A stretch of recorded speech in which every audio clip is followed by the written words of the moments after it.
This is my presentation on the use of polymers in prosthetics. So first I'm going to start out with what is a polymer. So a polymer is basically a chain of monomers. And if you're wondering what a monomer is, it's kind of a combination of one or two atoms. It can be pretty simple. A polymer is basically when you put the monomers together and they bond into a series or a group. Polymers have many different uses. One use is rubber. The structure is seen below. And it is a combination of the monomer isoprene and then natural rubber, which is polyisoprene. Polymers are also used to create things like Teflon. It's made up of the monomers tetrafluoroethane. You can see the structure. So next we're going to move on to the history of polymers. I think the history of polymers is very important to look at and know. I'm not going to go over the entire timeline here, but if you would like to pause the video and look for yourself, feel free. So next we're going to move on to what are prosthetics.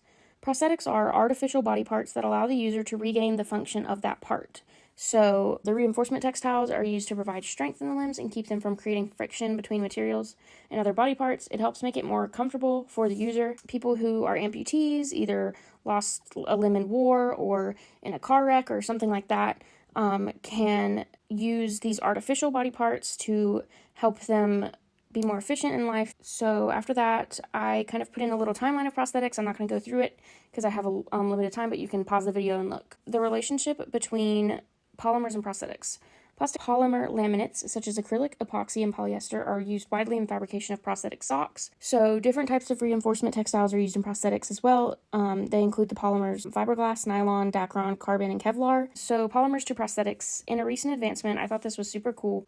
There is nerve-like polymer nanotubes that can be connected to the remaining nerves in the body to create a sensation like having an actual limb back with feeling. The nanotubes are able to add muscle to the prosthetic limbs, making them stronger than physical limbs. Now I'm going to go through the elements of prosthetic. So basically there's four basic parts. Part one is the socket. It fits over the amputation, or it goes on after the sock. The appendage is like the foot or what you're trying to replace.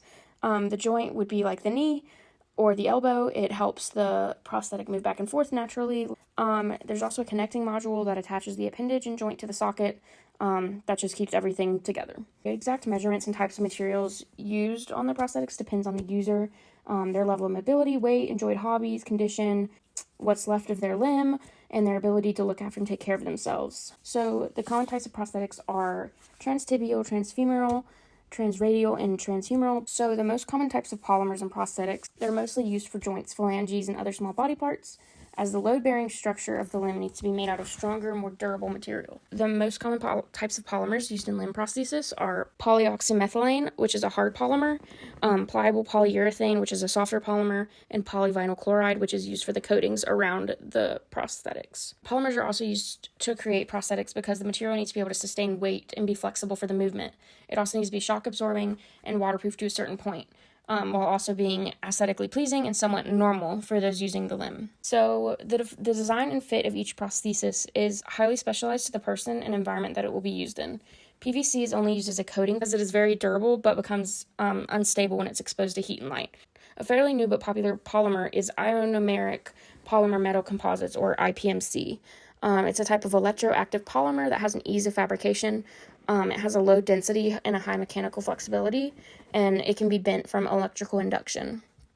Thank you for listening to my presentation. I linked the PowerPoint that I made for this presentation in the description, so feel free to check there to see more about my sources and where I got my information.